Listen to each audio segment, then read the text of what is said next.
Go.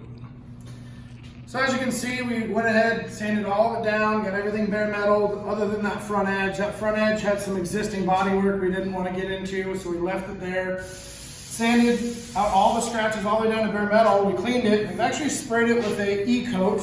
Now this isn't a factory E-coat, but it is a direct to metal substitute for a factory E-coat. We need to have this to make sure we're sticking to the metal.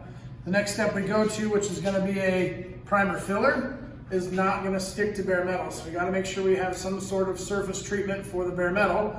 We could have done this a few different ways. We could have gone etch primer, which is kind of what we used.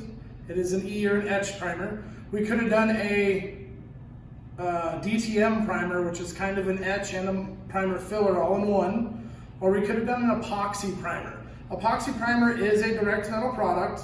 It is a 2K product. You put 1 to 2 coats on, and then it takes a while for it to set out, but it's really good to sit out in the shop. So if you're doing any sort of restoration or something that's going to sit in bare metal for a while, spray everything in that epoxy primer. It can sit out in the shop. You can touch it, not worry about your hands getting everything dirty, and it is protecting the bare metal. Once you're ready to do body work or sand on it, you can either sand it, paint over it, or you can clear it off, put body work on it, body filler. This stuff has been setting up. We sprayed it. It's got about 10 minutes of setup on it.